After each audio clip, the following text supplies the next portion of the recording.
What's up, guys? Hope you're doing well. I wanted to take a few minutes to dive into some programming and to talk about what happens in your body during a particular style of workout. We're going to take a look at today's workout, and this is that style of workout where we're looking for the sweet spot of somewhere between 3 to 6 minutes. You'll hear this referred to in coaching circles as a real glycolytic or lactic threshold style workout. And here is exactly what we mean by that. Here's what's going on in your body during these 3 to 6 minute sweet spot workouts. Think a 1K row, a 50 to 100 calorie bike, and so on. So you guys have likely seen me use these charts before that use a comparison or relationship between effort and then pace and output. So if I look at this side, I have my effort, 0 being sitting on the couch doing nothing, 100 being an all-out, just knock-down, drag-out sprint. So it makes sense that as my effort increases, no matter what I'm doing, my pace or my output also increases. So think about this in terms of RPMs or wattage on the bike in relationship to today's workout. So here's what's going on in your body as your pace and your effort is increasing. So I start out nice, smooth, and slow. I'm working just a little bit faster. My body is remaining in this aerobic zone.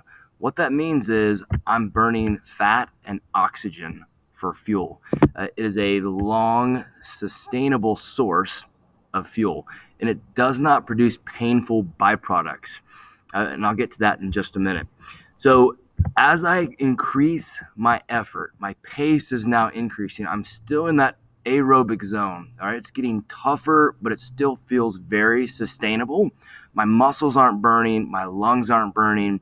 I'm just slightly uncomfortable. Now, here is what happens when I approach this first line. This is your aerobic threshold.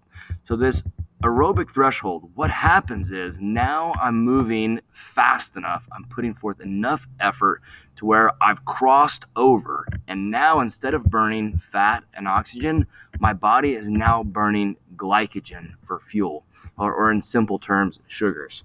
All right. The byproduct that's created is the pain you feel during your workouts. This is the creation of lactic acid. It's muscles burning, my lungs are on fire, and this feeling increases as my pace and my output increases as well. It's the byproducts of switching from the aerobic pace to this glycolytic or anaerobic pace that makes the workout feel very, very different from a physiological standpoint. Now, here is this red dot.